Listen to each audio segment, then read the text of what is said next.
हाँ, दर्शन किया शिव जी का, वर मांग ले तुझे क्या दूं। उसने कहा कुछ मत दो।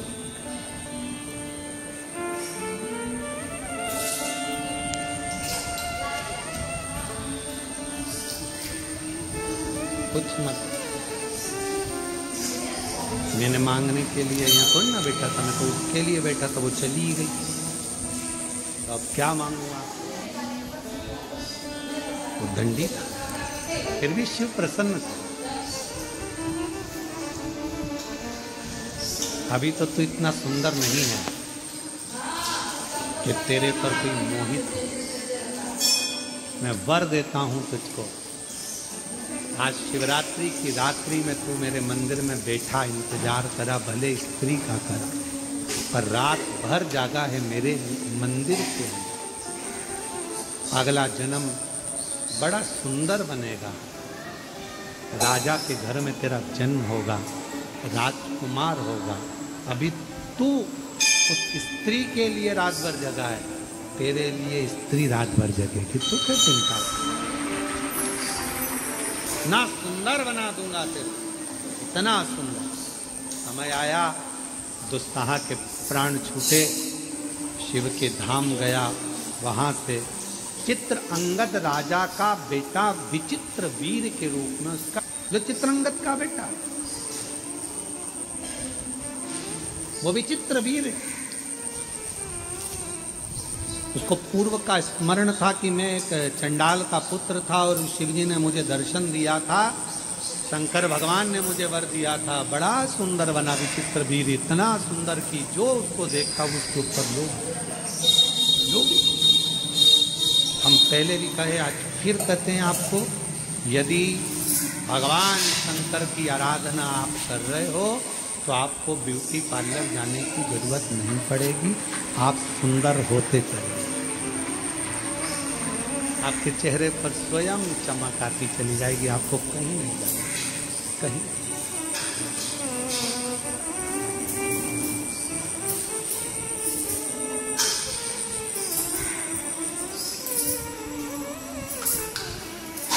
आप शिव की भक्ति करो। कोई आपको चाहे स्मरण करे ना करे, पर भगवान की भक्ति अविरत होता है। कई बार एक चेला गुरुजी के पास गया, गुरुजी से कहा, गुरुजी मुझे तुम्हारा फोटो चाहिए। गुरुजी ने कहा, मेरे फोटो का क्या करें, मैं जिंदा हूँ तो फोटो का क्या काम। नहीं गुरुजी, दुकान पे लगाने के लिए चाहिए। गुरुजी ने कहा, दुकान पे क्यों लगाना। अरे गुरुजी, ग्राहक आते हैं तो उनके सामने कई बार कसम खाना पड़ता है, तो तुम्हारा फोटो लगा रहेगा तो हर कभी खा लूंगा। गुरुजी की कसम, गुरुजी तेरे बाप की, माता की कसम था, मेरी क्यों खाएगा। अरे गुरुजी, पापा मम्मी की कसम नहीं खा सकता, वो मैं कसम खाता हूँ, 2 बार खाई, उन्होंने मेरे को जूते से दो दिया, इसलिए पापा मम्मी को नहीं खाऊंगा, आपकी कसम। विचित्र वीर बड़ा सुंदर था, बड़ा, उसकी ओर सवा सत्य हो जाते थे सब। अब शिव आराधना नहीं भूला, उसको मालूम था जो मिला है ये उसकी कृपा से मिला। उसको इस चीज का भान हो गया था, ये मेरा नहीं है, ये सब शिव जी का दिया हुआ है, भगवान शंकर का दिया हुआ है, ये मेरा कुछ नहीं। यहाँ मेरा अगर कुछ होता तो बात नहीं, यहाँ तो मेरा है। उसकी विचित्र वीर है, भगवान शिव की भक्ति को नहीं भूला, शिव की आराधना को नहीं भूला। विचित्र वीर जो भगवान शंकर ने करुणा करी थी, दया करी थी, वो नहीं। और ऐसी कृपा विचित्र वीर शिव की आराधना में लगा रहता, भक्ति में लगा रहता। एक दिन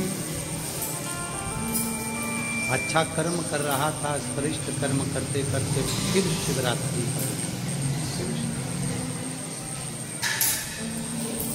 और निवेदन करें 12 महीने शिवरात्रि आती है और 12 महीने शिवरात्रि आती है। आप भूलवश भी अनायास भी अगर यदि शंकर भगवान को एक लोटा जल समर्पित कर रहे हो, आपको याद है नहीं है, स्मरण में है नहीं है, पता नहीं, पर मेरा शिव, मेरा शंकर, मेरा उभरधामी, मेरा त्रिकालदर्शी, मेरा कैलाशी, मेरा अविनाशी शंकर करुणा दे, शिव कृपा जरूर। विचित्र वीर के प्राण छूटने का समय है। शंकर भगवान को दर्शन देने के लिए फिर पूछा,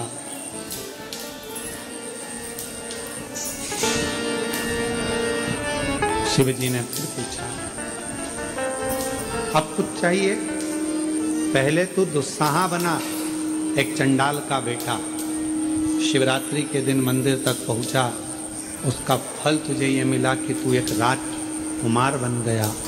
आज राजकुमार बनने के बाद भी तेरे मन में कोई अभिलाषा हो, तूने आज फिर शिवरात्रि की रात्रि को मेरा मनन चिंतन भजन किया है, कुछ चाहिए हो तो बोल।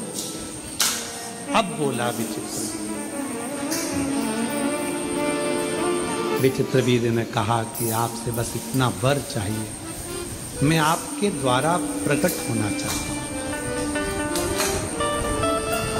मैं आपके द्वारा प्रकट होना चाहता हूं, मेरे द्वारा, बस अब इससे ज्यादा मुझे कुछ नहीं चाहिए। शिव जी ने कहा कि चिंता मत कर, समय आएगा मैं तुझे प्रकट करूंगा अपने ही शरीर से,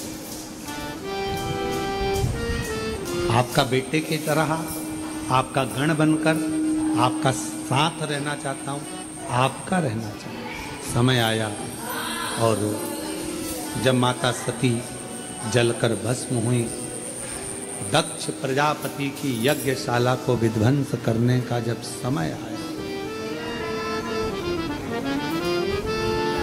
और जब विध्वंस करने का समय आया तो भगवान शंकर ने अपनी जटा से वीरभद्र को प्रकट कर दिया। ये जो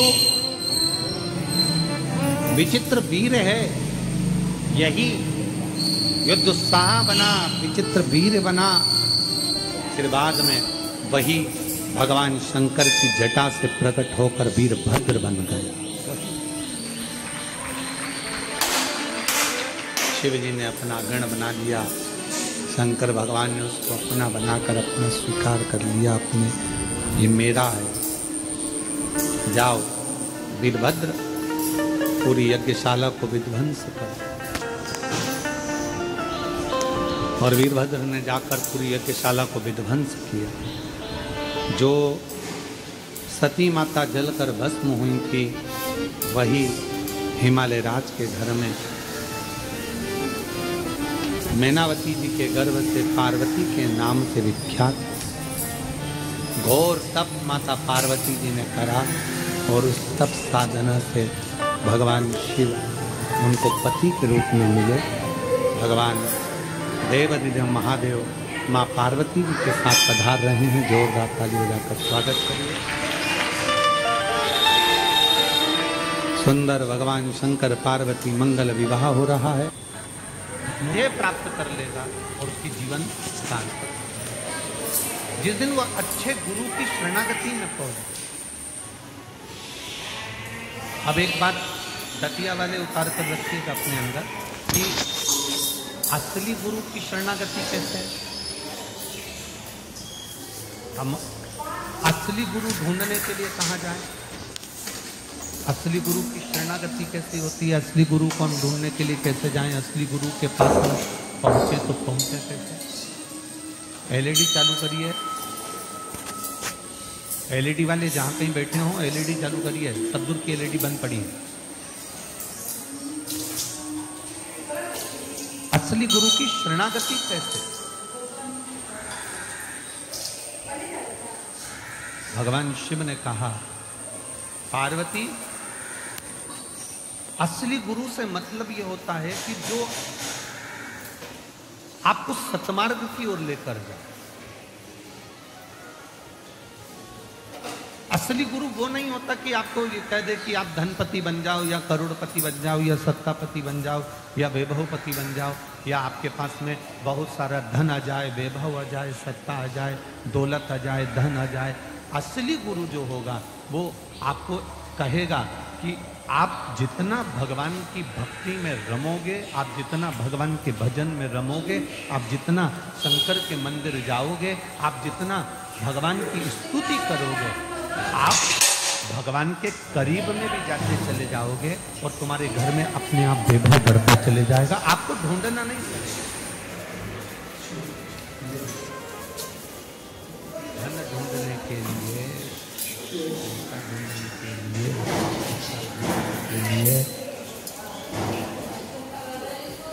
संपदा ढूंढने के लिए आपको कहीं जाने की जरूरत है।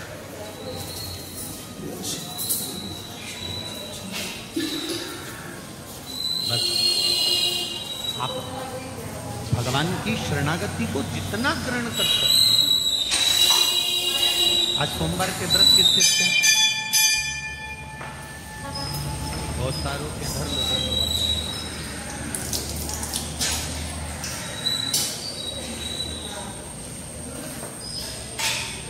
किस लिए करें हैं? कि भगवान हमारा कोई कार्य सफल कर दे उसके लिए ना। जब भी सोमवार के व्रत करना, जब भी भगवान शिव की आराधना करना, भगवान शंकर की पूजन करना, ये सोचकर मत करना कि भगवान हमको ये वैभव दे देगा या धन दे देगा या दौलत दे देगा या सत्ता दे देगा या धन दे देगा। व्रत करना तो ये सोचकर करना कि बाबा देवाधिदेव महादेव अपनी शरणागति देना और एक बार तू मेरा हाथ पकड़ लेना। बस तूने पकड़ लिया तो जिंदगी में कभी डूबने वाली है। बस तू पकड़ कर।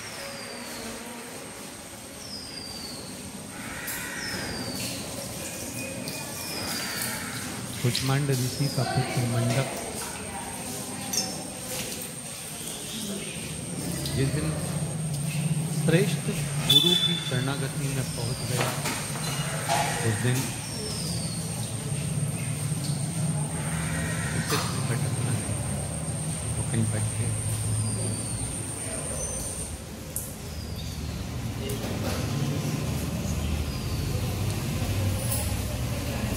आज मंडप ने अपने मित्रों का साथ पकड़ा, थोड़ा चोरी करने लगा, थोड़ा धन चुराने लगा।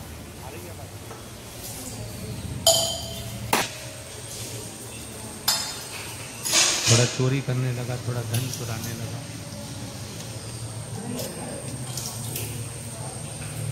चोरी करते करते, धन चुराते चुराते एक बार बहुत सारा धन उनके पास में एक गया।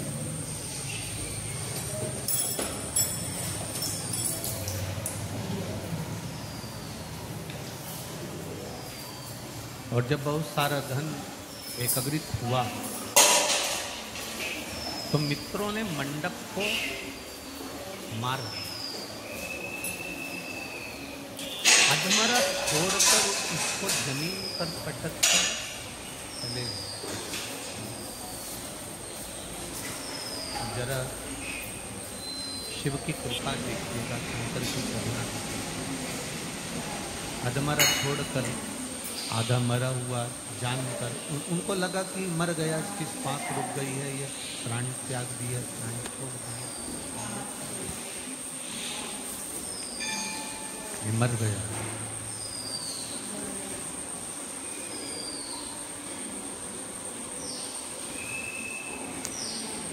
कुछ समय निकला, मंडप को होश उठा। उसको लगा मेरे पिताजी हमेशा कहते थे, मेरे पिताजी बोलते थे कि बेटा मत जाओ, गलत मार्ग है, तुम्हारे मित्र ये मार्ग अच्छा है, मत।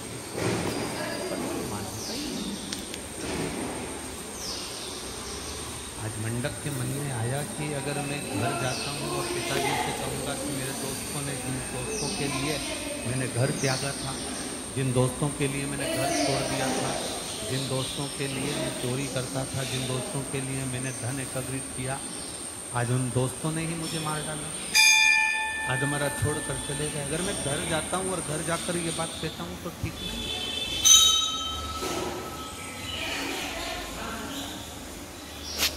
किस मुंह से हम घर जाएं? हम बेटियों से एक बात कहते आए, आज फिर इस दतिया की पावन धरा से कहना चाहिए। मेरा बेटियों से निवेदन है, तुम्हारे घर में कितना भी झगड़ा हो जाए, तुम्हारे घर में कितनी भी लड़ाई हो जाए, आपस में कितना भी सास से, ससुर से, पति से, जेठानी से, देवरानी से कितना भी झगड़ा था, पर निवेदन केवल इतना सा है कि अपने घर की दहली छोड़कर कभी कहीं मत जाओ। दहली क्या है?